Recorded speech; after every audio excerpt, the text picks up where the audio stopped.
સુરતમાં ચોમાસા પહેલા ખાડીપુરના સંભવિત જોખમને ધ્યાનમાં રાખીને મહાનગરપાલિકા દ્વારા કડક કાર્યવાહી શરૂ કરવામાં આવી છે। મનપા દ્વારા ખાડી કિનારે આવેલા ગેરકાયદેસર દબાણો દૂર કરવાની કામગીરી હાથ ધરવામાં આવી છે, જે અંતર્ગત શહેરના વિવિધ ઝોનમાં કાર્યવાહી થઈ રહી છે। આ ઝુંબેશના ભાગરૂપે વાલમનગર બ્રિજ અને પાસુદ્રા ખાડી પરના ગેરકાયદેસર બ્રિજને પણ હટાવી દેવામાં આવ્યા છે, જેથી પાણીના પ્રવાહમાં અવરોધ ન આવે અને પૂરની સ્થિતિ ટાળી શકાય। હું નિધિ સેવાજ ઝોનલ ચીફ સરથાણા તરીકે ફરજ બજાવું છું। સુરત મહાનગરપાલિકા દ્વારા દર વર્ષે પ્રી મોન્સૂનની કામગીરી હાથ ધરવામાં આવે છે। આ વર્ષે પણ ધરવામાં આવી હતી। આ પછી જ્યારે વરસાદ પડી તો બહુ બોટલનેક્સ આઈડેન્ટિફાઈ થઈ હતી, જેના દૂર કરવા માટે અત્યારે કવાયત ચાલી રહી છે।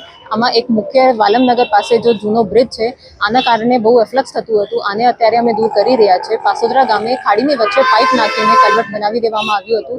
આ પાઇપ કલવટ અત્યારે ઝોન દ્વારા દૂર કરવામાં આવી રહ્યું છે।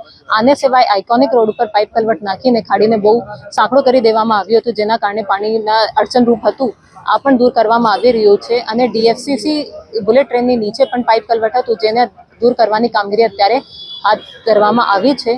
આ સિવાય પણ ડ્રોન મારફત આખી ખાડીના સર્વે કરવામાં આવી રહ્યું છે, અને જો પણ એવી બોટલનેક્સ આઈડેન્ટિફાઈ થશે આને પણ દૂર કરવામાં આવશે।